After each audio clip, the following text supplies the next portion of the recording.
On tonight's instant reaction show presented by BetMGM, we talk about Oklahoma winning an elimination game, Auburn losing a loser leaves town match,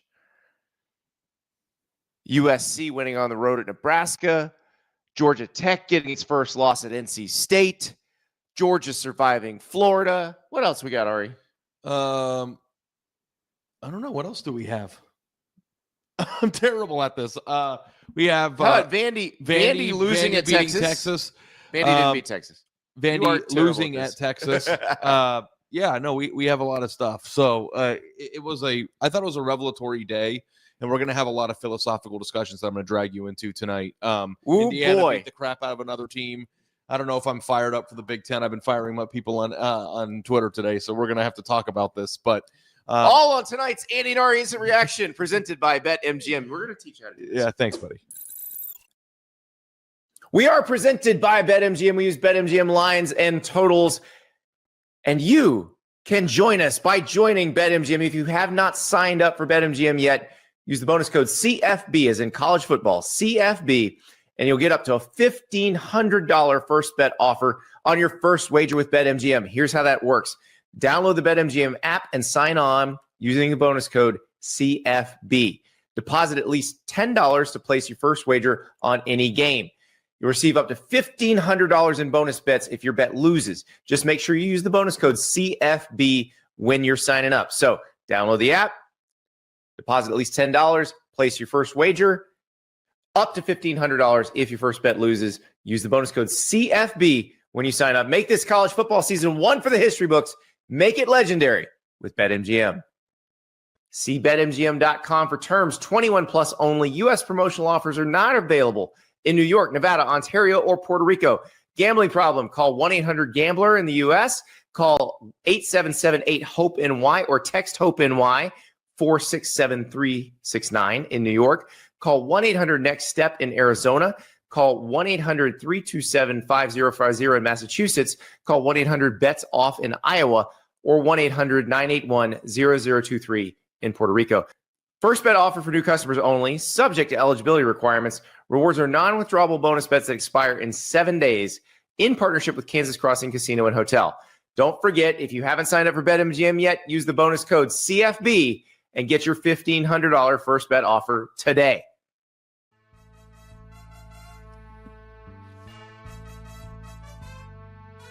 Welcome to the reaction to Ari on 3 presented by BetMGM. And I might have spoken prematurely, Ari, when I said Oklahoma won an elimination game in Knoxville, because when I said it, it hadn't happened yet. Tennessee scored a grab-ass touchdown, onside kicked.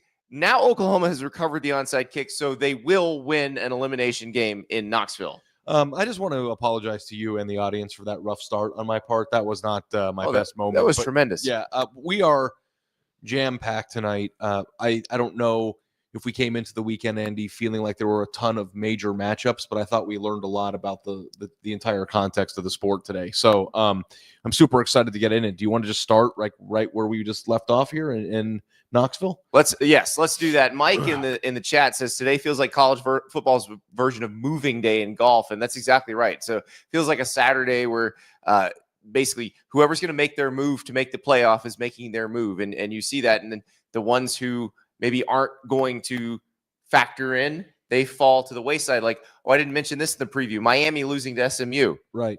Like, that's maybe a fall to the wayside, although we have to talk about Notre Dame's Miami problem. Yeah, because that's another really interesting subplot to today's games. But let us start in Knoxville, where Oklahoma, that's a huge win for the Sooners. That really was. And, the way the thing started, Ari, it felt like Tennessee was dominating offensively. Oklahoma gets the strip sack, the R. Mason Thomas touchdown. Yep. Like, if they don't get that, I think that game probably goes differently and gets away from them. There was a certain point in the first half where I think Oklahoma was outgained by like 200 yards. It was like 250 or 240 to 36, and they were only losing by 3. Yeah. And it kind of, you got the feeling there that, Tennessee wasn't able to pull away and that Oklahoma was going to hang around, and then Oklahoma started punching, because you're not going to have 70 total yards of offense. You're going to finally figure it out, and Oklahoma did that. And Tennessee shot itself in the foot a few times. They left the door open. They could have slammed it shut, on that scoop and score. They were, flirting with the red zone there. They were about to go up by 2 scores, and all of a sudden it's a tie game in the snap of a finger. Like, you can't win games like that in a conference that's this close together. So, I wrote during the week, Andy, that this was an elimination game. I think that's only partially true, because if Oklahoma would have lost, they still, I think, would have had a chance. I don't think they're getting it at 9-3. I don't think they're getting it. I just when I say elimination, though, I like to be like, you're out. Like Tennessee, it doesn't matter now because Oklahoma ended up winning the game. They're certainly still alive. Tennessee, I believe, is now out. Yeah, they don't have really the quality wins on the schedule to have any shot at a 9-3 getting in the playoffs. So they're out. Xavier Robinson for Oklahoma, 16 carries, 115 yards, 1 TD. Oklahoma, did they find a run game? Yeah, absolutely. I thought that they looked really good, physically in this game. I thought that they were balanced. They were the team that did. Now John Mateer threw a pretty bad interception when they were up 9 late, to leave the door open a little bit for Tennessee to try to come back in the game. But for the most part, I don't really recall Oklahoma really making any back-breaking mistakes the way that Tennessee was. And the interception was a deflection, and there's not much you can do about that. It wasn't a terrible throw. So this was a really great game by Oklahoma because they took the punch. They took the first punch, and they kept punching back, and they didn't quit. And that was a tough environment. I mean, what Tennessee did for that dark mode night, the overhead shot of parting of the tee, was you can't incredible. Go dark mode and then literally go dark. Like, their team put their fans in a dark place that night. They did put their fans in a dark place. And the thing is, Joey Aguilar, we knew coming out of Appalachian State that there were gunslinger tendencies, and there are gunslinger tendencies that are good and that are bad. And 2 very bad ones. 2 very bad interceptions in this game. Where he ignored a safety, threw it into what was basically double coverage and was picked off. Andy, a subplot of this game that, I think is important to at least mention. Did Brent Venables, he's back next year now, right? Is that enough? I would think so. I mean, okay. If they go 0-3 the rest of the way, maybe not. But I would assume he's fine. They have Alabama, Mizzou, and LSU. They're going to win at least one more, and he's going to be fine. But the question is, are they going to be able to win all of them? And if they play the way they played tonight, they have a chance. Yeah. So I know that we thought that 9-3 wouldn't get them in, and I think that you're probably right, because if you look at their schedule, the best wins at 9-3 would have been, Tennessee, really, in Michigan. This assumes a loss to Alabama. Yeah, that's right. I'm just saying, but they are probably a win next weekend away from punching their ticket. That's how quickly that, right? If they beat Bama when they play. No, they still have to beat Missouri and LSU, and this Oklahoma team has not shown us that they can definitely do that. Yeah, four-loss team isn't going to do it. Can do that. I feel like if they beat Alabama, the odds of them losing to both of the next 2 games are probably pretty low. So OU's off next week. Then they play at Bama. Bama will have just played LSU. So it's going to be really interesting to watch Oklahoma the rest of the way, because that version we saw tonight, if that run game is real, if it's something that they can do. Now, Tennessee's defensive line got depleted. It might have been that was just what they could do to them and not necessarily what they could do to everybody. But we're going to find out against Alabama. If they're running the ball effectively against Alabama, then there's a good chance they can do that against just about anybody. Yeah. I mean, I think that we're finding out, too, that you can. And, we'll get through this throughout the week leading up to this, Andy. But, I think you're going to figure out, I've caught on to this, that, there was nobody in the SEC that's just going to completely shut everybody down. There's nobody rising above the rest of them, in my opinion, outside of A&M and maybe Alabama. And we'll find out, I guess, how Oklahoma stands up. But I want to segue to the other game that was tonight, which is the USC-Nebraska game. And before we start talking about that game, I want to ask you a specific question. Okay. I've been thinking about this all night. I got into an argument with our editor about it over text while we were watching the games. Okay. What is the fundamental difference between the USC-Nebraska game and the way that it's viewed between 2 6-2 teams, one of which is ranked, and the other game between 6-2 that had the entire country's attention tonight? The Oklahoma-Tennessee game has more future NFL players on the field. Okay. So you think that we're still in this world where like Oklahoma would facing USC would be like a Oklahoma automatic win? Absolutely not. Okay. Do you think that Tennessee playing USC would be an automatic win? Absolutely not. Do you think that either of those teams playing Nebraska would be an automatic win? Nope. So like that's the point I'm making. Like there's more. I feel like there is this thought process. Like, listen, the SEC might very well be deeper and better than the Big Ten. I don't know. If you haven't paid attention, I've been really shitty at picking games this year. I had another awful day on Saturday. Your picks aren't terrible this week. Are you sure? From the pick show, I lost every. You're going to be over 500. What? I think you are. Really? Yeah. I lost the South Carolina game at the end. I lost. Did you pick South Carolina that game? That's an L. Oh, what a dummy. So I know it's not good. Never mind. So like I don't want to play. Like, listen, like I feel like I have kind of become like this like mouthpiece of SEC doubt, and I don't want to be that person. Like I don't know. You be whatever you want. No, but I'm saying, but I don't want to go on record saying that the SEC is worse than the Big Ten. What I want to make the point is I think that they're very similar in that. Well, no shit, Sherlock. We got eyes, but that's the thing. It doesn't have to be one or the other. You don't have to be like the Big Ten's better than the SEC. See the SEC propaganda machine. You can say, but I don't think SEC ain't that great at the top either. The Big Ten's way better at the top. And that's how this year's playing out. But I just I'm happy that we're talking about Nebraska and USC this high up on the show because I want the rest of the country to take the same credence that they do. It's the same game. Like they're both 6-2. We agree then. USC is still in the hunt. Nebraska's not. That was an elimination game for both of them. And it was a very close game. Nebraska played a lot better than I thought they were going to play in that game. And USC probably played a little worse. But Nebraska was playing defensively the way you have to play to beat USC. They just couldn't make enough plays offensively, probably after Dylan Raiola got hurt. Yeah. It was the issue. And now if people weren't watching the game, like he might be done for the year, right? Like that was I don't want to speculate. Yeah. I'm not the TV doctor. Yeah, I'm not the TV doctor either, and I'm pretty bad at doing that too. But he rolled up on the back of his knee pretty bad, and he didn't come back in the game. So like, the fact is that Nebraska was probably pretty emotionally deflated by losing their leader very early in the second half there. But like USC now is in a position where they're going to be playing Oregon in a really important game for the Big Ten and how that all shapes up. So you're skipping over the USC-Iowa game that is going to be very, very important. Iowa plays Oregon next week, by the way. This is not going to be an easy road for USC by any stretch. They have 2 games against potential playoff teams that they would have to win. So if they were to do it, they would make the playoff for sure if they went out. Yeah, and I guess assuming USC would beat Iowa is a bad Why would mistake. you assume that? I just said it was a mistake. Oh yeah. But yeah, Northwestern Iowa, assuming that they were going to beat Iowa. But I've been kind of having my eagle eyes on this USC Oregon game for a month now, so I don't know. Yeah, you need to adjust them to the USC Iowa game. Yeah, I wonder what the spread of that game is going to be. I guess we'll talk about that tomorrow. But no, we won't. They don't play it next week. Man, if you correct me one more time, I'm going upstairs. Seriously. Well, stop getting stuff wrong. Okay. So. River's up there. I'm going to go hang out with my other friend. It's just like, you know what I mean. So, okay. All right. So, do we think USC can do this? Nothing I saw tonight gives me confidence that they can. Nothing that you saw tonight gives you confidence that they can? That they can win out. Oh, really? Okay. Yeah, I don't think they can. Let's dive into that a little bit more. Yeah. What was it that stood out? They're just not going to be able. If they can't score, if that's what they can do against Nebraska offensively, they're going to really struggle against Iowa and Oregon. Yeah, for sure. It was crazy because I feel like half of what you said came true. Like they were running the ball really, really well in that game, but they kept shooting themselves in the foot. Yeah, because I was with you on that. Like you and I picked the same side in this game.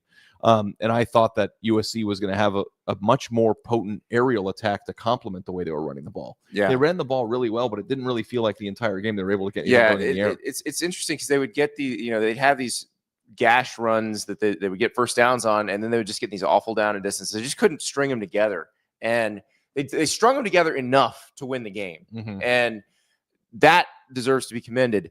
It just against a better defense, which Iowa is probably going to be a better fundamentally sound defense, and Oregon's going to be a more athletic defense. You're going to have to do better than that. Yeah. Iowa's last 3 games were pretty impressive. And and they have Iowa's reward for getting back into the playoff discussion is back-to-back games against Oregon and USC. Exactly. Let me go on record right now. Technically was certainly wrong the way you pointed out that, that would be an automatic win.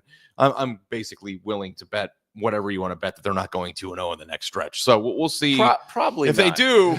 Kirk Ferentz is back in the biggest possible way. Like to talk about the beanbag on that guy if he pulls that off. But exactly. No, I feel like USC should be safe when they play Northwestern on November 17th. They get an open week, like you said. They play Northwestern. If they're able to beat that Iowa team, they're hosting them, which I think is a big distinction in that game. Right. If they were going to Iowa, that's bad. I'd be a little bit more scared. I still think that USC, like their offense, I'm not completely off board with. I still think that they're a very potent offense. I don't know what it was. Nebraska too. They had the blackout thing going. They're wearing the black shirt stuff. They had the black balloons. Maybe there was something in the crowd that Tennessee lacked. I don't know what it was. Their offense just didn't seem to be clicking this evening, but I haven't given up that their offense is going to be able to score on Iowa. Now, Iowa, they're a wagon all of a sudden. They figured out how to score points on their own. Too. Yeah. But, USC should be really excited about its placement, and I think that they are much better, obviously, than I gave them credit for coming into the year.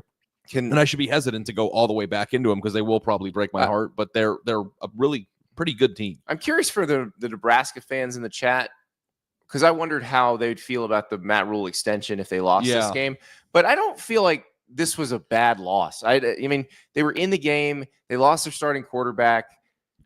It didn't seem like they were outclassed. No. You know how I view it? It wouldn't bother me at all. Do you know how I view it? If you were to take Nebraska fans and show them the tape of this game a week after he was hired, and just say, this is going to be year 3. This is what it's going to look like. Now, they lose their quarterback. I know that you obviously would want to see a win in year 3 looking forward, but didn't that look like a pretty tough, competent team? And like the other thing that, we discussed too, is that we felt that Nebraska wasn't really up to playing a physical game. I thought they played very physically in this game. So, again, the Matt Rule thing is going to be litigated and then relitigated for quite some time now because the extension came right before a loss for sure. But I still look at the rest of their schedule, and I think that UCLA and Penn State manageable. Is manageable. It's tough, but manageable. I think if they get to 9-3, that's a profound success. If they get to 8-4, I think it's takeable. Yes. So because you've still improved every year under Matt Rule. And I thought the team that was on the field tonight was a really solid team. Was about the best I've seen the defense look this year. I agree. I don't feel like you go to bed tonight in Lincoln upset. Now, obviously, moral victories are only going to get you so far in this world. And in year 4, we might be if this is year 4, then we're having a different discussion. But in terms of real tangible improvement on what you're getting from your program, not your team, not an individual game, maybe not even the year, but your program, I think is much healthier now than it was a few years ago. And if you do really well in the portal and bring some guys in that can make a difference next year, and Dylan Raiola hopefully is okay, hopefully is okay within the next few weeks, let alone next year, has a big offseason, you can come in next year and actually anticipate maybe potentially competing for a playoff spot. I think that's healthy. If let's say they finish 8-4, that's the trajectory they'd be on, because they took incremental improvement. Didn't make a bowl. They won 5 games. Didn't make a bowl the first year. Yeah, made a bowl the second year. I think perspective and the ability to zoom out is really important. Yeah. I think we always get so interested in the macro or the micro results of an individual season. We look at games, we look at certain quarters, and we go, oh my God. Yeah. But if you zoom out and you just try to maintain rational perspective, I think a Nebraska fan should feel comfortable with the way they're going. Now, the extension, maybe we'll look back in 3 years and go, well, Penn State wasn't going to hire him. I don't know how it's going to turn out. Things go off the rails all the time in the sport, but based on when they signed the contract and where they are right now, I go to bed feeling pretty good about it. No longer the man in the chat says Julian Saint is the best QB Ohio State has ever had, paired with the greatest wide receivers to ever play, and no one is talking about it. Okay, no one's talking. There's a lot wrong with crazy about that. But I want to point no longer to the man to a video we did earlier in the day, and it's also in the podcast feed. We were at the Ohio State-Nebraska game. We were in the morning. We did a show at the Modelo activation, which felt like yesterday, by the way. But yeah, I mean, well, in 11 minutes it will have been yesterday. Yeah. But we did talk all about how good Julian Saint is, how good Jeremiah Smith is, how good Carnell Tate is. So if you want a deeper discussion of that game and where Ohio State is and how good Julian Saint is, then I would point you to that video after this one. I would watch the rest of this one. Yeah, this one's the one right now. But I also want to thank the folks at Modelo for having us out. We had a blast with all the full-time fans of Ohio State, and it was so much fun. We had people come by and say hi, and we had a couple, and she's a doctor and he's a lawyer. Yeah, they were going to a wedding, actually. Yeah. Somebody scheduled a wedding in Columbus on the day of the Penn State-Ohio State game. But they had to go because this couple met at their wedding. Yeah. So you had to do it. But we were joking because the groom and bride of their wedding were so relieved when James Franklin got fired because they were off the hook for scheduling their wedding on the worst weekend in a fall Saturday in Columbus, But that Ohio. is what Modelo does. It brings people together, gives you a chance to crack a beer and talk and have fun and just enjoy each other. And I really had a great time meeting folks today. Really nice build out, really good setup. It's they so had the beer. cool. It was great. Yeah. And we're doing it again in a few weeks. We'll be doing it at the Texas-Georgia game. So before the Texas-Georgia game in Athens, we don't know what kickoff time is for that game yet, but we'll be there before the game, and we'll be at the Modelo activation. And they have these activations at their various schools that they work with. And so they do one before every home game at Ohio State, and it's so cool. So if you get a chance, head to the Modelo activation, but also when you're at the store, grab yourself a Modelo. Stay game day ready all season long. And yes, if you want to hear about the greatness of Julian Sayin, no longer the man in the chat, then we have that video for you because 3 quick things on that comment. Oh, yeah. One, go for it. Get out of here with my overreactions. That's my bit, not yours. The greatest quarterback they've ever had. That's insane. Maybe one day we'll have that conversation. We're not having it today. Yeah. 2, they have 2 of the best receivers in the sport that they've ever had. That's true. But 3, no one's talking about it. Everybody's talking about it. They're They're number one in the country for a reason. Yeah, I think we're talking about it. And it was a pretty big press box that was filled today. It was an impressive show because every time Penn State even breathed a breath of hope, Julian Sayin found either Carnell Tate or Jeremiah Smith and stuck a dagger in their hearts. Yeah, I guess there was this bit that was happening with Mina Kimes last week where another person who breaks down NFL tape said it's impossible to break quarters defense with a single player. And then Jeremiah Smith did it, and it made its way into. They're like, "See, it is possible for a single player to break quarters defense. Look, he did it." And I don't know if that's making the point or showing you how big of an alien. He counts as 4 players. Yeah, that's I don't know. Probably the problem. But yeah, there's a lot on Ohio State. Longer video. We both. I wrote something. I think Chris Lowe wrote something. Andy will probably be writing something here in the future. Go check it out. Plenty of coverage from that game today. Do we want to go to the bad news? Sure. I love bad news. Let's go to the bad news. Jordan-Hare Stadium. Oh boy. Auburn, Alabama. Oh boy. Kentucky beat Auburn 10-3 in a game that Hugh Freeze had to have. This was a loser leaves town match. Now, what would have caused Mark Stoops to have to leave town? I'm not entirely. I think it would have to be a complete blowout. It would have had to been that. Playing a close game when you're a 10.5-point underdog, I don't think would have done the trick. But it certainly the worst thing that could have possibly happened to Hugh Freeze is he changes quarterbacks twice.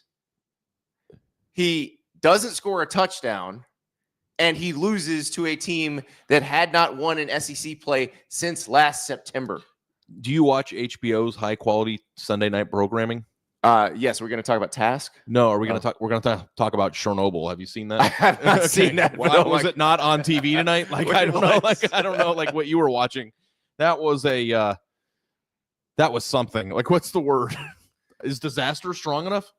A disaster piece. That was a disaster piece. Yeah, that was what that has to be the word. Disaster piece has to be the word for doing the worst possible thing at the worst possible time in the most beautiful way. Let me just put it this way: if my 4-year-old daughter were in the room, I would have taken her upstairs. I would not want her exposed to that. Starting Ashton Daniels was fine. He won you a game last week. Yeah, but then replacing him with Jackson Arnold.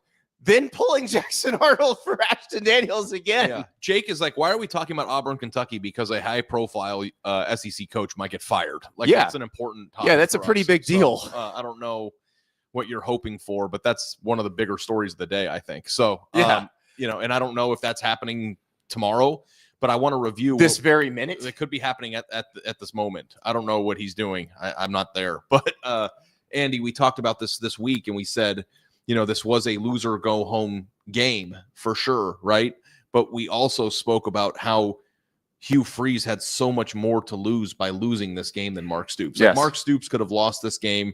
I don't think that his life just got incrementally better in Lexington, but the optics of losing this game at home for Hugh Freeze is infinitely worse than it would have been had the score been flipped. And that way he lost. I mean, you can't lose that way when you're the offensive guru and your offense hasn't worked in pretty much the entire time you've been there. Because he was a good offensive coach at Liberty and Ole Miss. His offense has worked. But now I'm actually starting to wonder if the quarterback's ever even been the problem at this point. I know that they had issues last year that were personnel based, but based on the options that they had coming into the year, we're absolving Peyton Thorne. We're absolving Jackson Arnold and absolving Ashton Daniels now. I mean, I don't know about Peyton Thorne and the guys last year. Obviously, the number one critique of what he did wrong a year ago was not being more aggressive in upgrading the personnel. But now he spent a lot of time and Auburn spent a lot of money bringing in 3 options. Now we've exhausted 2. The third one, obviously, being Deuce Knight, who was a high school signee. I don't know how ready, if at all, he's to play. It looks like he's not. Because if he were, I think we would have seen him by now. But last year's offenses were inept and they turned the ball over a lot. I watched a lot of Auburn football last year. I don't remember it ever looking as bad as it did. Right, because they were close in games and they would make a terrible mistake. And it was tonight. This was terrible. Yeah. Now, it's actually kind of similar to the Vanderbilt game that they lost at home last year, where they just couldn't score. I think they only scored 6 points in that game. I think of taking away their crown, though, their crown of being the best bad team. Oh, they are not the best bad team. They're bad. There's so many more good bad teams than Auburn. I don't know what's happening there, but so do you think this is it? Was that it for him? It's got to be, right? I just don't see any path forward at this point. There's no way forward. There's nothing he can do. He's completely lost faith of the fan base. Is Cam Coleman on the team next year? Well, it depends on who they hire. I mean, I guess they get 34 yards receiving. I'm looking at the statistics, 241. They actually outgained Kentucky by 1 yard, funny enough. But yeah, 123 yards passing. Ashton Daniels, 13 to 28 interception, 108 passing yards. Oof. At home. Oof. Let's go to Jacksonville. Let's do it. Because I have a feeling we're going to talk about Auburn a significant amount on Sunday. Yeah. So let's go to Jacksonville now. We can argue about whether it was a catch or not, but I think more important is Florida showed signs of life under an interim staff. Georgia still figured out a way to win. Mm-hmm. Can Georgia keep doing this? Our friend Seth Emerson at The Athletic, that's the story he wrote. Can they keep doing as good as this was and as happy as they are to have been able to figure out how to win another other game? This has a shelf life, does it not? Okay, well, I think you could probably make the case that they've already gotten through the most difficult portion of their SEC schedule, right? That what they have left here is Mississippi State. They're playing at home against Texas in what could be an elimination game. Certainly, yeah. And we'll talk about Texas in a minute. Charlotte, that shouldn't be a problem. Right. And then Georgia Tech looks a lot less difficult now than it did when we woke up this morning. Still going to be a difficult game. I think Georgia Tech will be because everybody has bad games. Everybody has bad games. They were undefeated. They lost their first game. They gave 50 though to to NC State. NC State dropped the 50 burger on them. But you know how Georgia Tech's going to come out in that game. It's not going to be an easy game. One, they don't have to keep doing this. I think Georgia can lose again and be fine. Yes. And two, that's the interesting thing about the conference in general, because you play 3 consecutive games. Auburn, you would agree that they could have lost. They could have been down 17-0 had a ref made a different call. Correct. Didn't. They still shut down Auburn for an entire half of football, but still could have lost. The Ole Miss game, they gave up 5 touchdowns drives on 5 possessions for Ole Miss. They ended up winning that game. Offense looked great, scored 43 points, but still, conceivably could have lost that game. Yep. And then, of course, tonight against Florida, they could have lost. They definitely could have lost. If the J. Michael Sturdivant thing is ruled a catch, it doesn't automatically mean Georgia would have lost. That was the game, a really high point of contention, and I think we should spend 30 seconds explaining what happened. But J. Michael Sturdivant laid out for a ball that was underthrown, right? Right. And his arms were extended, and the ruling on the field was an incomplete pass. Yes. but it did appear in the video evidence that he did get his arms underneath. Right. Now, the ball just hit his arms and it looked like it didn't hit the ground. Now, there are still images that make it look like the ball is bouncing off the ground. There are still images that can make it look like however you want to make it look. Yeah. The point is that I think if I had to guess that it was probably a catch. I think that you would probably agree. That was my first instinct watching it. But with the way that the rule is set up, you have to understand that the call on the field was an incomplete pass. If you're looking at the video evidence, it has to be indisputable in order to overturn it. Now, you might think he caught it. You might be pretty sure that he caught it, but nobody knows through the video evidence that it was 100% not, because his arms were spread open. The tip of the ball could have conceivably, through your low pixeled picture, hit the ground. So I think that the refs actually made the correct call, although it's a frustrating one. Well, they were going to uphold whatever they called on the field. Whether they called it a catch or not a catch, they were going to uphold it. And the reason why the rule is built that way, Andy, obviously, is because you have to give credence to what the ref saw right in front of his face, too. Yeah. Like, it's not like just the video evidence with poor angles. It felt like this is a Zapruder film. Like, we have to, like, at least respect what the ref saw live, too. So, like, I agree 100%. If it would have been ruled a catch on the field, I think it would have remained a catch. Yeah. There was nothing in the video evidence that unequivocally showed one way or the other whether it was or wasn't, which is why it didn't get overturned. Now, as for Zombie Florida, coached by Billy Gonzalez, Ryan O'Hara calling plays, I think they did a good job. They simplified things for the offense. They weren't doing as many shifts and motions. Looked like they made it a little bit easier for DJ Lagway to operate the offense. Yeah. And they were playing against a good team. This is a team, remember, that played poorly enough to fire its coach, that had 4 losses coming into the game. And there were still some head scratching, like, oh, come on, don't be Florida moments at the end. Yeah. And it looked like for a while they were going to win the game, and they didn't, which I think has been the hallmark of the frustration. Mm-hmm. Like, I think that it felt kind of similar. That was Florida's a good team when they're playing well. Right. They're just not ever playing well for 4 quarters. Right. I would be worried if I were Ole Miss if I had lost another game, but I'm not sure Ole Miss is going to have fewer or more than one loss when they play. So yeah, and Florida has a pretty tough schedule. Obviously, we've referenced it a lot. I want to look at who they have left. Kentucky, Ole Miss, Tennessee, Florida State. Now it doesn't really matter anymore because congratulations, Florida State, whipping up on Wake Forest. Yeah, big win. They're back in a big way. If I were Ole Miss, I would be a little nervous, but as you pointed out, that won't be an elimination game for them. They've only lost once, but I do think Florida's going to at least win one more of these, maybe 2 of them. If you count Florida State as a win, I don't know. That might just be well, in Kentucky, they get next week. Kentucky's coming off the win. I don't know if Kentucky uses that as a momentum thing, as a springboard kind of thing, or if they get fat and happy and, we won a game. It's great. Let's celebrate. We'll find out.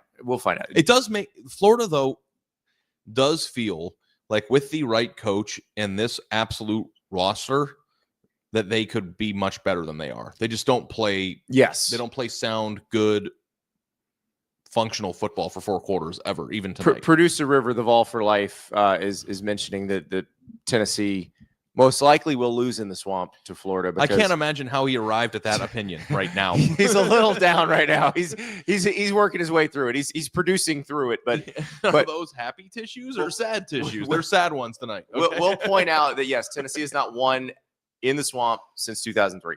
Just Ron Zook was involved. All right, let's stay in the SEC. Ron Zook was involved would be a great band name. Yes. Yes. Going to see Ron Zook was involved today. I used to see Ron Zook was involved when they played coffee shops. Now they're playing arenas. All right. Yanni in the chat says, talk about how overrated Pavia lost to a bad Texas team. Well, let's talk about the Texas Vanderbilt game. Good segue. Texas looked amazing for 3 quarters. And then almost blew it. Andy, I'm going to ask you a good faith question. Yes, here. Okay. Yeah. And by the way, we have kind of a banger of a World Series game that's going on right now. Game 7 of the World Series in extra innings. Is it cheating to be kind of paying attention to that while we're talking about college football? No, a championship's being decided right now. We're in extra innings, and this one might go 18. We'll see. Texas, good faith question. I'm not trying to antagonize you. By the way, me? The one thing that I did right this week was my emergency flip-flop pick, my mulligan. Yeah, I switched from Vanderbilt to Texas. By the way, almost found a way to not cover that one, too. It was 3.5 at the beginning of the week. I pushed it. Yeah, I pushed the 3. So pay that man his money. remaining schedule after a bye week is at Georgia, Arkansas, and Texas A&M. They only have one loss in SEC play. Mm-hmm. Do you think, and I dare to dream, I dare to ask you, and I know the chat's probably going to buzz when I ask you this, that they can backdoor their way into the SEC title game? No. You don't think so? No, okay. I think they're going to lose to Georgia and or A&M. Okay, because if you are in the – now, okay, I'm looking at the last 4 wins they've assembled. It's sandwiched by a win over Oklahoma, which looks much better. That looked great, yep. And a win over Vanderbilt, which I think we have a ton of respect for. That looks good too. The middle of the sandwich, it's a shit sandwich. It's like there's no way to code it. Like it's Kentucky and Mississippi State. So like that would not be a high quality sub of a sandwich, but like they've won 4 in a row. And while they were at the lowest of lows, they have at least figured out a way to win. And they could have lost to Kentucky and they could have lost to Mississippi State. And they are dangerous. And I do think there's a really good chance they win one of the Georgia or Texas A&M games. They scored 34 points. Arch Manning went 25 of 33 for 328 yards and 3 touchdowns. They gave up 21 unanswered points in the fourth quarter while we were in the press conference of the news. Like we went downstairs, it was 34-10. And then all of a sudden I'm watching an onside kick that I didn't. So they kind of folded there at the end. I think they probably got fat and happy, thought they won the game and tried to get out of there. Obviously, Vanderbilt and Pavia are kind of, they're plucky. Yeah. But they just beat a top 10 team at home. They've won games against 2 teams that were ranked in the top 10 at the time of which that they were playing. And like Oklahoma might still be a top 15 team and they beat the crap out of them. Like, do you have any faith? Because listen, they still have a lot of good players, too. Mm-hmm. That Sarkisian figured something out today. Yeah. And that they are hot at the right time. They get a week off to think about some things, and they go on the road to what's going to be an electric SEC game in 2 weeks that we're going to be lovingly able to go to. It's going to be a lot of fun. I can't wait. But like the spread might be 3.5 or something, right? Like that's not going to be. I don't think it's going to be 3. I think it's probably going to be Georgia by 6 because it is on the road. And remember, this is the same Texas team that lost to Florida. Like that hasn't changed. Oh, the Dodgers just hit a home run in the top 11. Oh, boy. Here we go. Will Smith. Wow. Who made the final out in the ninth. I didn't see it. I just saw him run in the base. We won't do that again. I know this is a college football show, but we're excited. Also, there is college football going on right now. Utah's up 24-7 on Cincinnati at halftime.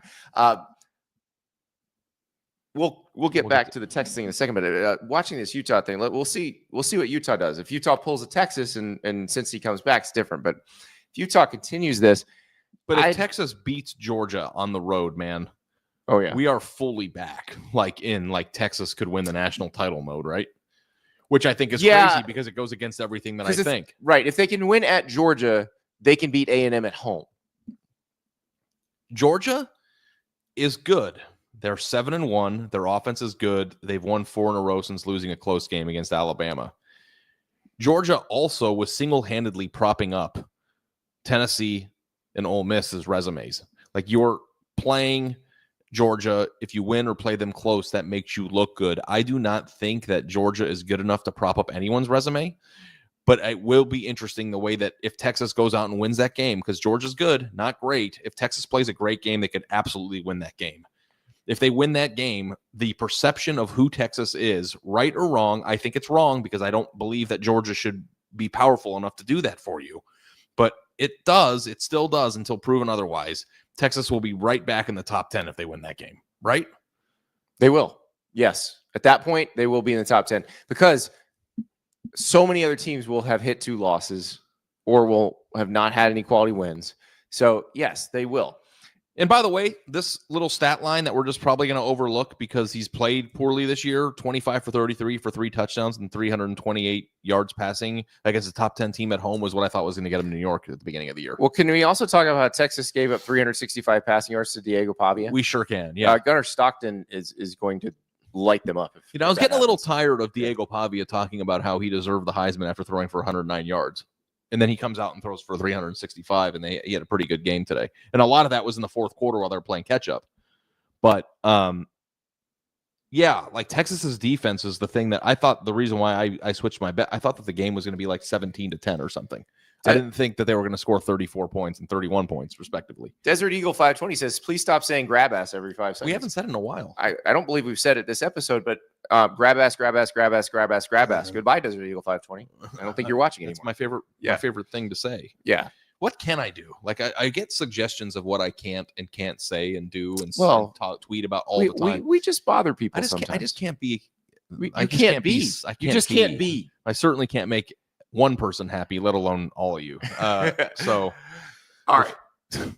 Let's go to the ACC because the ACC is a mess. Yeah, it is. On Saturday night, we watched NC State clobber Georgia Tech. Did you look this up? Do you know who's leading it right now? Virginia. Okay, so you knew that. I wouldn't have known that. Which has lost to NC State, but in a game that does not count in the ACC standings because they scheduled as an out-of-conference game so they could play each other.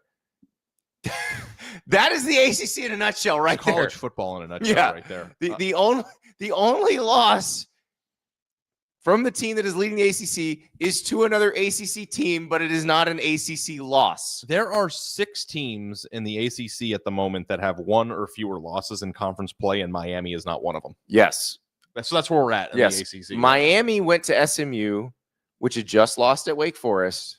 And Miami lost in overtime. Now, you can complain about the officiating. You can complain about the late hit call after the whistle, after the timeout that kept that SMU drive alive. But you also have to admit that Carson Beck threw a crippling interception at the worst possible time. And that was something that the Georgia people warned you about. Yeah. So there's that. But then you got Georgia Tech that came into the game undefeated. They had lived dangerously. Georgia Tech probably should have lost to Wake Forest. So they come into the NC State game. NC State has a good quarterback in C.J. Bailey, but Hollywood Smothers was out. Justin Joly was out. It didn't look good for NC State coming into the game. And, I had Dave Doran on my hot seat rankings during the week because they've slid a little bit. They're not where they should be. Yeah. But they looked awesome. They looked great. Jaden Scott, the freshman, 24 carries for 196 yards and a touchdown. Yeah, they went through them like goat shit through a tin horn. We don't know what that means. But Nick Saban said it, so we're going to say it too. Do me a favor if you're out there. Will you Google or explain to me, email me, whatever, however you want to get in touch with me, what a tin horn is and how it's used? Isn't the tin horn like the thing you put in the old times instead of a hearing aid, they'd put it in their ear so they could hear stuff? I don't know what that means. It sounds like something from The Wizard of Oz. That's the Tin Man. I know, but he had a pretty big horn too, I heard. I haven't watched Wicked in a while, so I don't know. But here's the deal with the ACC, Andy. Virginia, Georgia Tech, Pittsburgh, Louisville, SMU, Duke, all with 1 or fewer losses. I don't even know who these teams play. Like, a lot of them don't play each other. So, this is going to be a tiebreaker. Yeah, Pittsburgh is just hanging out there. Third. Mason Heinchel came in as the starting quarterback 5 games ago. 5 games ago. Yes, they're now 5-0 with him starting. Pitt has 2 ACC games left. Do you know who they are? Okay. It's just fun. You're not supposed to know this. Miami? Yeah, that's one. I knew they played Miami. Yeah. Virginia Tech. Georgia Tech. So they play Georgia Tech. Okay. So all right. Maybe there is going to be some cleaning up. Yeah. But I guess the question here is, do you think that coming into today, and this is a good segue to your Notre Dame discussion. Coming into the day, it felt like Miami was going to win out, or they at least controlled their own destiny to the college football playoff, but not to the ACC. Yeah. So you would thought that the ACC had a damn good shot of maybe getting 2 or even potentially 3 teams in if the committee approaches championship weekend the way that it did last year, which is rewarding the participants even if they lost. Mm-hmm.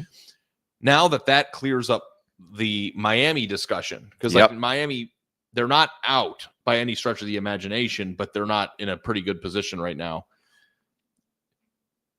How many teams does it feel like the ACC is going to get in? Is this muck good for their chances of getting more than 2 in or more than 1 in? Or do you think that this is going to clear itself up and no, because be left with 1 standing? Because it looks like some could knock each other off here toward the end. Virginia's lived fairly dangerously. Yeah. They've played a lot of close games. It'll probably clean itself up, right? But here, okay, so there's a Notre Dame piece of this discussion, but there's also a Big 12 piece of this discussion. Okay. Because the top of the Big 12, I think, is better than the top of the ACC.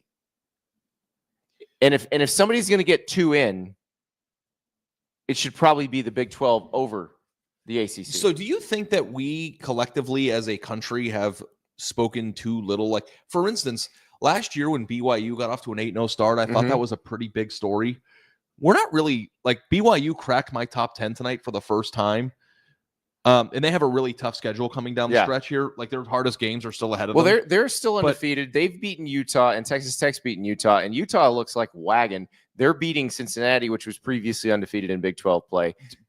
Do we have to live in a world where we at least acknowledge that the Big 12 might have a team or two that could win a game or two in the postseason? Or yes. Are we, okay. I look at it now because, like I said, Texas Tech has beaten Utah, and BYU has beaten Utah.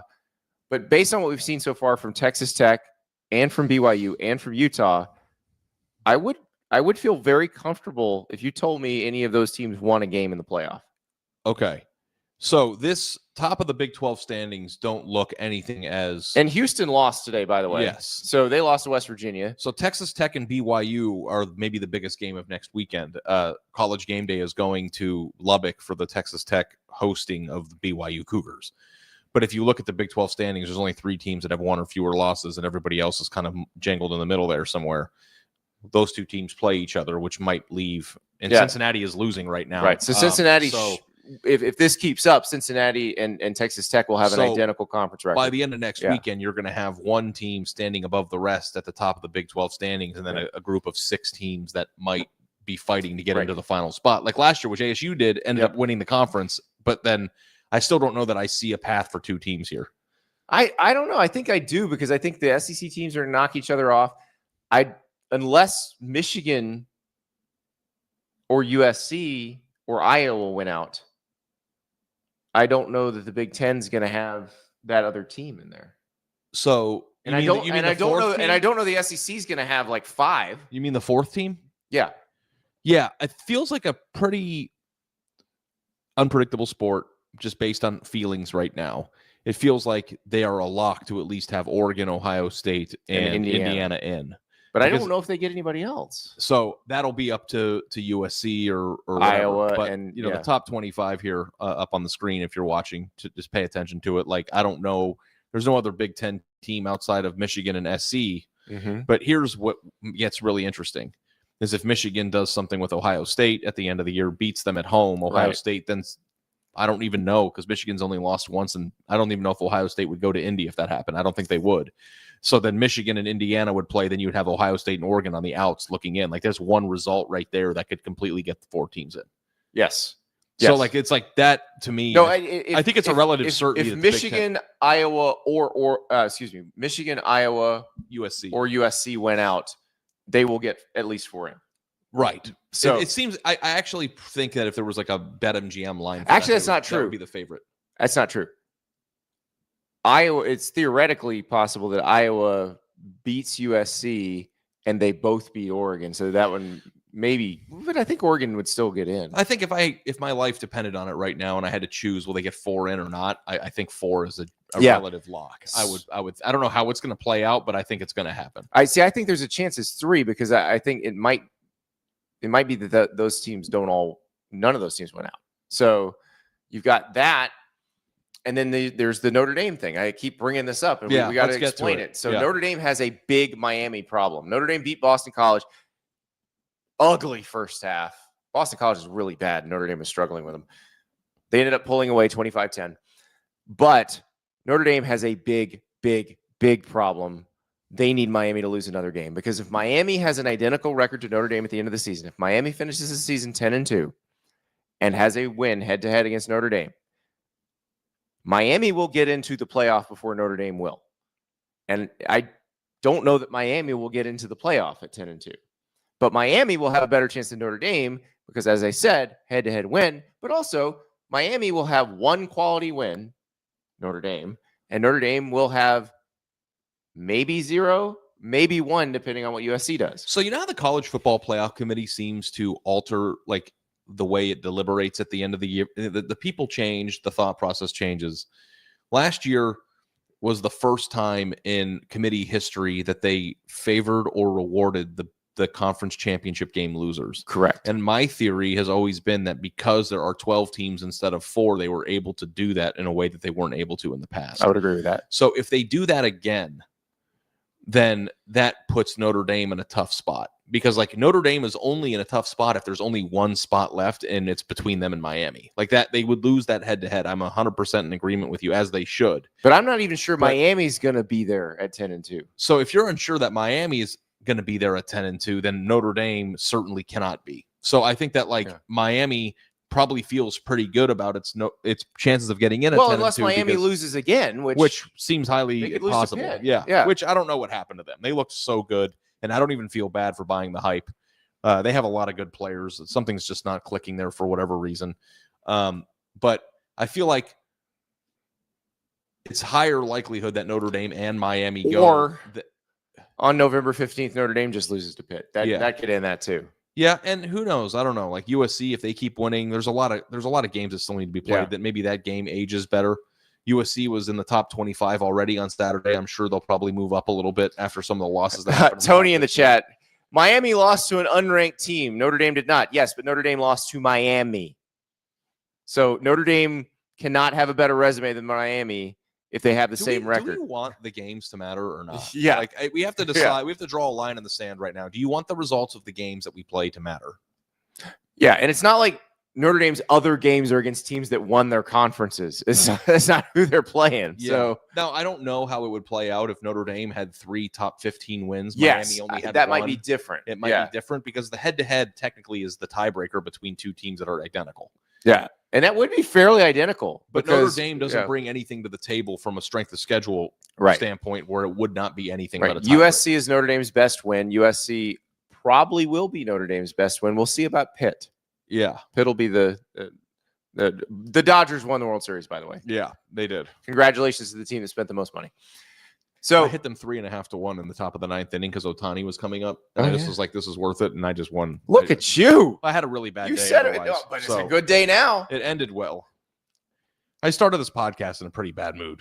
Things weren't going my way today, but it's coming back around. It's coming up Ari now. You know, never give up. That's right.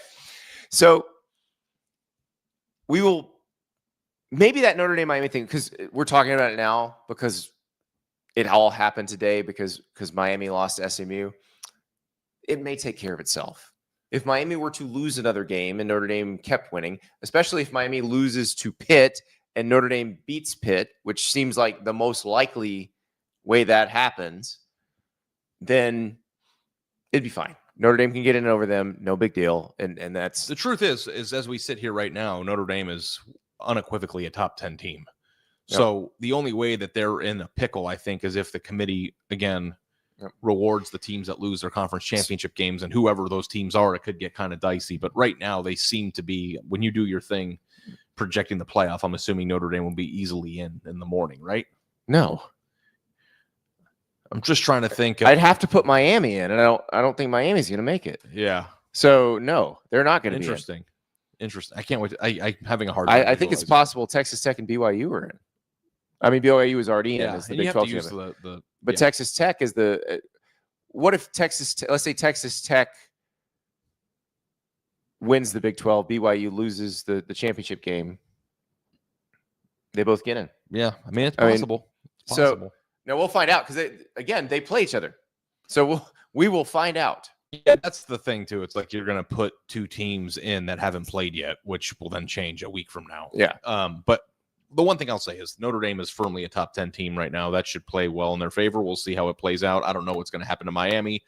They should be rooting. They were rooting for Miami for the longest time. Now you should be rooting against them. Heartily and lustily. And do you want to have like a 30-second discussion about Carson Beck and that throw he threw in overtime? It was bad. It's the second game that they've lost because of his interception problem. Yes. Which is again, that is what the Georgia people said might be a problem. That was a terrible pick. And he looked great in the beginning of the season, and it's come back and it's bitten him in the butt. But also congratulations to SMU, which played really well. Scott Simon's defense was awesome.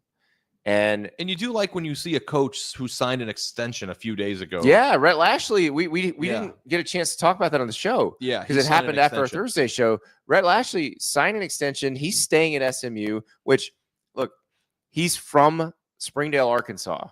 So obviously Arkansas is home for him. Auburn is probably going to open. That's a place he worked before.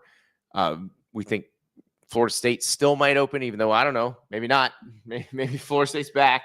Yeah, I don't know. Back is relative. Yeah, they played a great game Saturday. They played a game Saturday. They beat Wake Forest 42-7. Wake Forest beat SMU last week. I know. You're Come right. on. They're back. Okay. Let's talk about the playoff locks. We saw one today. Okay. We saw one here in Columbus. Ohio State is a playoff lock. Indiana is a playoff lock. Mm-hmm. Indiana went to Maryland. Maryland went up 10-3, and Indiana then proceeded to absolutely obliterate. Yeah.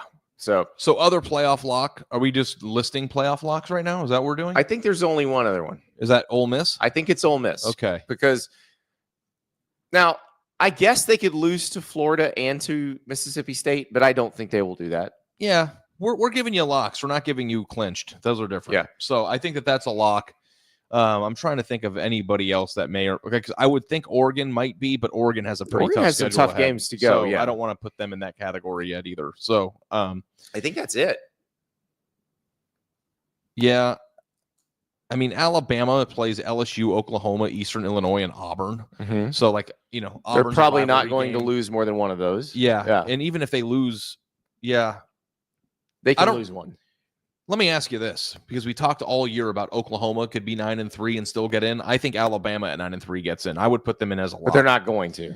They're not going to be 9-3. So then put them in as a lock. Yeah. Okay. Alabama's a lock. All right. Alabama's a lock. Because even at 9-3, they would still have wins over Georgia, Vanderbilt, Missouri, Tennessee, and that would be 4 ranked wins. So that would be. Well, we'll see. I mean, we don't know if Tennessee's going to be ranked by the end of the year. Yeah. After that, yeah. They got to play. They got to play Florida and Vandy still.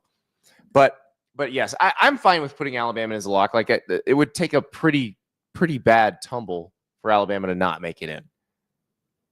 Yeah, no, I don't think they're going to go 2-2 down the stretch, especially with one of the games being Eastern Illinois and the other. We're not ready to call Texas A&M a lock yet, are we? I think I might be. Hold on, let me look at their schedule. Here we go. They got Missouri and Texas coming up. South Carolina also. So I am ready to call them a lock, because if they lose to Missouri and Texas and beat Samford and South Carolina, they would be 10-2, and I think 10-2 in the SEC gets you in. And they had the win against Notre Dame, and the win over Notre Dame would be nice. Yeah, that they're a lock. Thank you for bringing that up. I would have missed them. Okay, how many locks do we have? Is that 6? I think it's Ohio State, Indiana, Texas A&M, Alabama, and Ole Miss. That's 5. Okay, so 5. We have not filled half the field yet. That's a good column for this week. Yeah, we think the American champ gets in. Memphis crushed Rice on Friday night. Tulane looked not great in a bad loss at UTSA, so they're going to play. Yeah, and like there are certain teams that, like as River just pointed out, that can make a run still. Well, Virginia isn't a make a run team. Virginia can win the ACC, or they won't make the playoff. Michigan's a make a run team. Michigan's a make a run team. Iowa's a make a run team. And Michigan's currently in the midst of making a run, although they messed around with Purdue on Saturday night. USC's a make a run team. Oklahoma's a make a run team. Texas is a make a run team. Yeah. A lot of make-a-run teams. Yeah. I think the entire sport that's not a lock is a make-a-run team. Well, it hasn't been eliminated yet. Yeah. Right. Yeah. So there are quite a few of those. But this is going to be a fun next few weeks. Like that Texas Tech BYU game is going to be awesome. Yeah. How about game day going to a Big 12 game 2 weeks in a row? I think Lubbock's a really cool place to go. Lubbock is I've never been there. Oh, I have. It is fun. Yeah. But it wasn't a very jam-packed top 25 matchup. Utah is just beating the crap out of Cincinnati right now, by the way. I would be very shocked if we woke up to Cincinnati having won this game. And I think we covered everything else from a ranked standpoint. Georgia Tech lost their first game. We discussed that. Notre Dame had a really ugly win over Boston Texas College. Tech beat Kansas State in a game that they pulled away right there at the end. There was a couple turnovers at the end. Virginia was in a tight game at Cal for most of the game. They did score late to go up 10. Louisville survived because Louisville's not out of this thing yet either. That's another one that we need to mention in the ACC. Do you want to congratulate Bill Belichick on his first win? We congratulate Bill Belichick on his first win in the ACC and in the Power Conference. We congratulate Jeff Lebby. Yeah, his first SEC win in Mississippi 2 years. State. Yep. Yeah. So, and they've been knocking on the door the last few weeks to get it, and they finally got it. Yeah. So congratulations to them. Yep. They beat Arkansas. So Bobby Petrino still waiting for his first win as the Arkansas interim coach. Yeah. Congratulations to Rich Rod and the boys for Yeah. beating Houston. That's a huge win. Absolutely. So, yeah, quite a week. And we can't thank Modelo enough for bringing us to Columbus, letting us hang this morning. It was a beautiful morning. We were there at the DJ booth. Here's some of the folks that we met up with. We did the show from the DJ booth, so high up in the sky. It was a lot of fun. We had people pointing out who are those people? What are they doing? So, but we had a good time, and we cannot wait to do this again in a couple of weeks in Athens, Georgia, and that game is going to be bananas. Spicy. Yes. Really spicy today. Yep. And I like that we're going to a spicy, because like when we came to Columbus, when we first knew we were coming, it was like, oh yeah, this is going to be great. And then we got there. It was still a great day. Awesome time at the Modelo, station area. Game, not so much.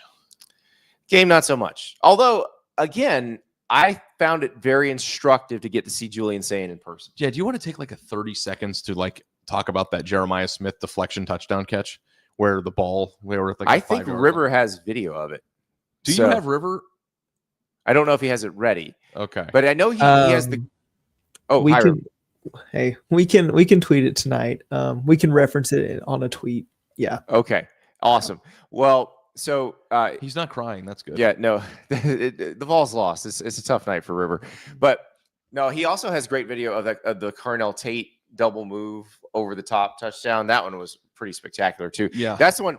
Remember, Penn State scores, and you're like, okay, maybe they're going to make a game of this, and Ohio State just immediately runs right back down the field, and Carnell Tate beats the entire secondary of Penn State. For a half of football, it did feel like a vintage Ohio State Penn State game.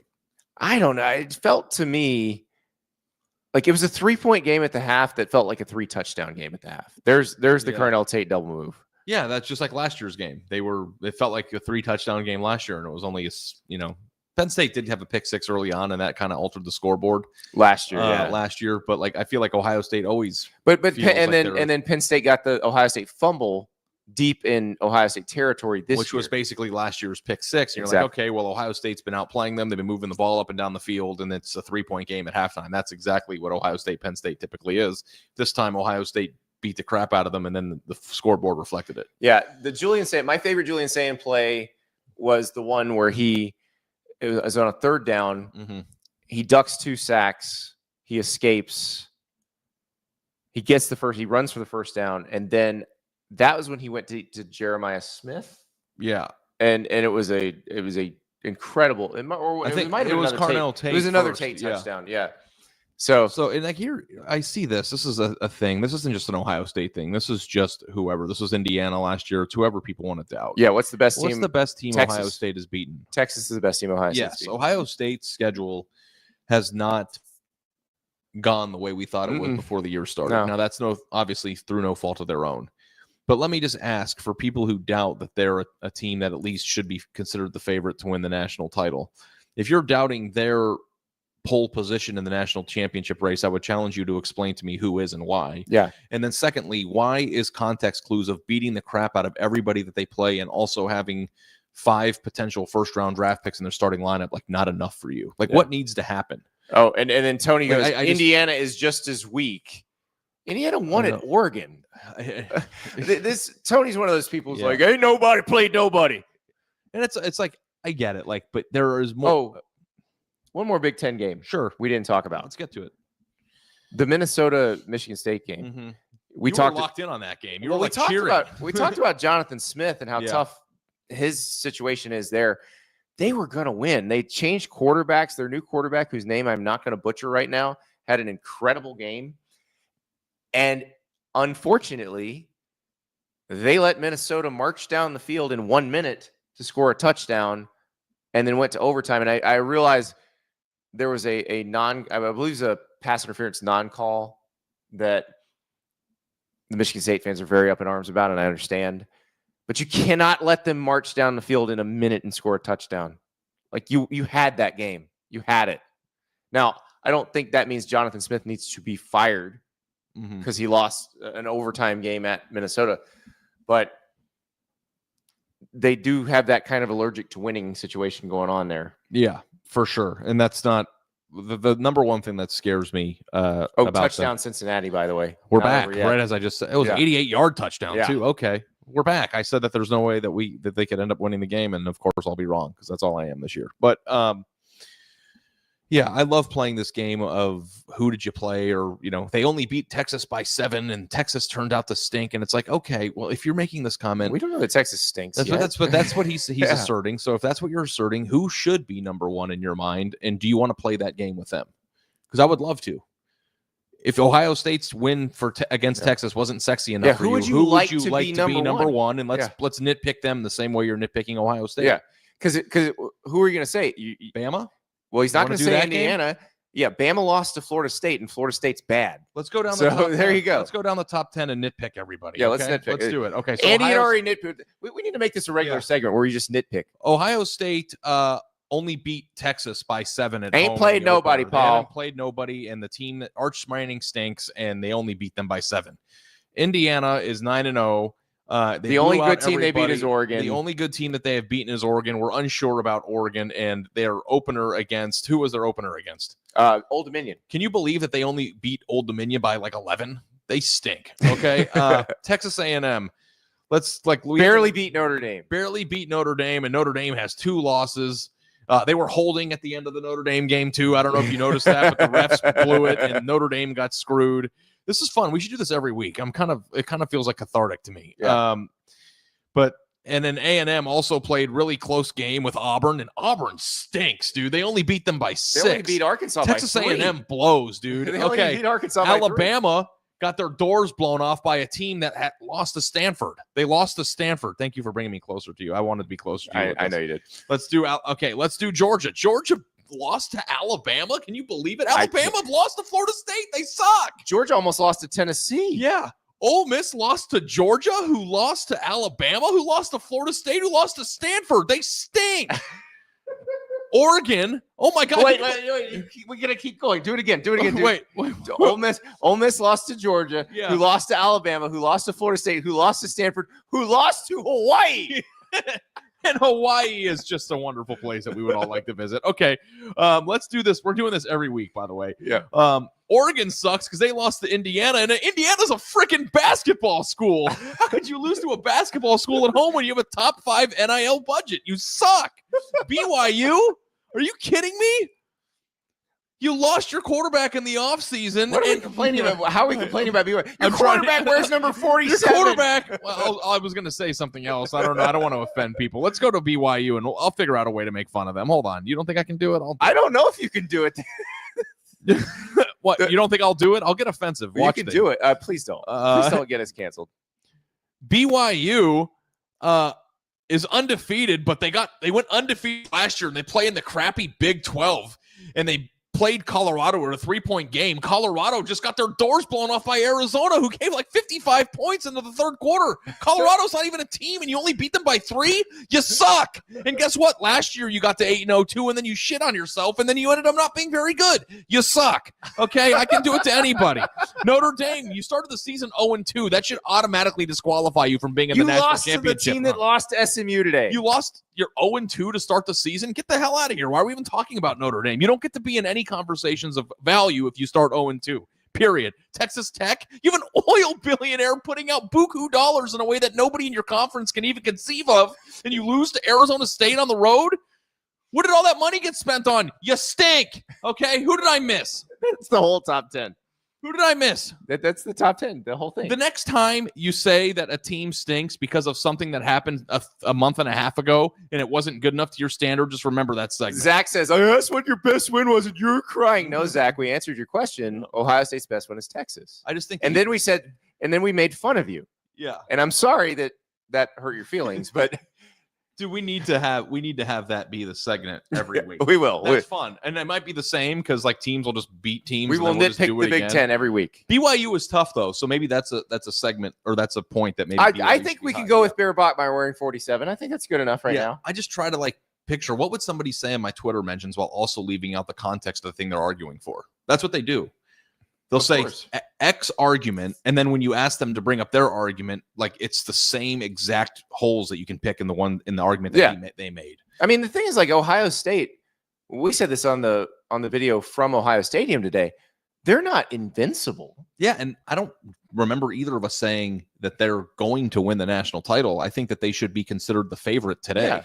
Obviously, context changed. Last year, Ohio State was undefeated, and then when they lost to Michigan, I was out. I picked them to lose to Tennessee in the first game. But they are very good and have not to Tennessee, to Oregon and the two best defensive players in the country, maybe the two best receivers in the country, one of the two best quarterbacks in the country, maybe. Teams are living, breathing organisms with people who are getting better, people who are practicing, who are working at it. You are not defined only by what happened in the opener. You're not defined by what happened last weekend. You're not even defined by what happened today. You're defined by your totality of your resume at the end of the year and where that resume stacks up with the rest of your peers. But I promise you, I could also do it to Ohio State. Ohio State doesn't play anybody. Penn State stinks. Texas isn't very good. Arch Manning is the most overrated prospect to ever walk through it, and they only beat them by 7 at home in their opener. 105,000 people rooting for you, and you can't even win by more than 7. You stink. Anybody. And if you have your own preconceived notions about who's good and who's not, that's great. That's what the sport's all about. But you cannot do that in good faith and then like not. I just wonder, like, how miserable is the life of the person who just thinks everybody stinks? And like people still say Indiana hasn't played anybody because they can't remember that this year they beat Oregon. They beat Oregon on the road. Oh, here we go. Where'd he go? Moby. Indiana still hasn't played anyone, so till they do their trash, they've beaten Oregon. Or do we think Oregon's not? Or did Oregon become no one when Indiana beat them? Yeah. Indiana is just mauling people, dude. Yeah. 55-10, I think. Indiana being dominant with that 8 of their starters say yes. So they won 55-10. Yeah. 55-10. Yeah. No, I think things are going. And Maryland's not a terrible team either. No, like Maryland, they're not great. Losses they're not great. They're not a quality win, but beating at Maryland 55-10 is what you would expect the national. Those are the scores that Ohio State and Michigan were putting up when they won the national titles out of the Big Ten. So that's what you want to see out of them. Yeah. So anyway, can we do that every week? That was we can absolutely do that every week. We can even pick. Like, we don't even have to do the top 10. We could just move further down the top 25 if you want some fresh meat. Yeah, I want to do it right now, but I won't give into it. Or he's like, okay, who's number 11? Let's go. Yeah, who is number 11? You're going down like a sweet muffin right now. Save it for next week. Thank you for watching. We will have early previews of the biggest games of next week. Who knows? We may have to go live in an emergency sense on Sunday. I suspect we will. We'll find out. And then have people subscribe to the channel. Yeah, subscribe to the On3 Sports YouTube page, or subscribe to the Andy and Ari On3 podcast feed, wherever you get your podcasts, if you prefer to listen and not see us, which, again, I understand completely. Yeah, but thanks so much for your show. Like, review, all the things that you do. Subscribe. Always love these Saturday night shows. Wonderful days on Saturday. Great to spend it with my good buddy Andy. We're on the road. River's upstairs crying. Ari was going to punch me at the beginning of the show. No, now he's just hugging me. No, I took out some frustration about something else on you. But hey, it happens. Next week's going to be a better week. Have you seen that meme where there are 2 gamblers, one that's underground tunnel and they're picking, and there's one that's beneath him that's picking, and one of them is walking in the opposite direction with the pick giving up, and the other one with the diamonds right behind it, and the other one that kept hitting becomes rich. You never lose in gambling until you stop. That just summed Ari up in a nutshell right there. I thought that today was awesome. I had a great day. Thanks again to the people who showed up to Modelo. Thanks for patronizing this channel, being here. And thank you even to the people who chat and hate us. Like, honestly, the show is growing. I feel it growing. I feel the momentum of it. And I'm really thankful to everybody who's here right now. Ari ain't played nobody. Mm-mm. We'll talk to you soon.